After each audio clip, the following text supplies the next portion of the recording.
Welcome to my channel. In this video you will show top 5 best-selling product on Aliexpress with discount price. Finally, you charge the battery by connecting the positive terminal to a power supply. When charging is complete, you disconnect the power supply and allow the battery to discharge. Iron phosphate batteries are rechargeable batteries that use iron phosphate as their active material. These batteries have been around since the early 1900s. But they were not widely adopted until the 1970s. In the late 1980s, the technology was revived and became popular again. Iron phosphate batteries are much safer than traditional lead-acid batteries. Because they do not contain toxic materials, they are less likely to cause fires or explosions. Additionally, they are much more environmentally friendly. They are recyclable and biodegradable. To create an iron phosphate battery, you need to mix together some iron phosphate and water. You then add sulfuric acid to the mixture and let it sit for about 30 minutes. After that time period,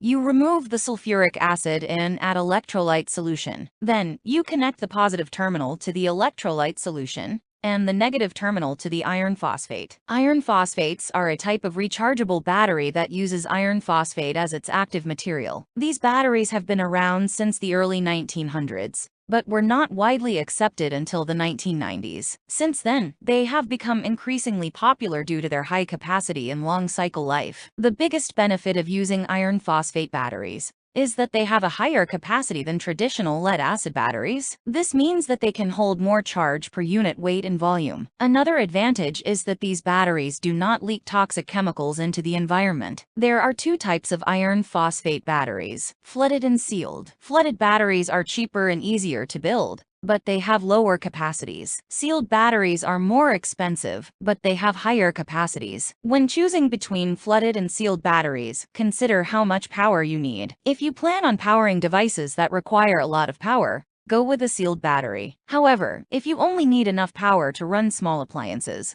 go with a flooded battery. To use iron phosphate batteries, you first need to charge them. You can either charge them directly off of a wall outlet or charge them using solar panels. Once charged, you can store them in a safe place where they will stay dry. You can find iron phosphate batteries at any electronics retailer.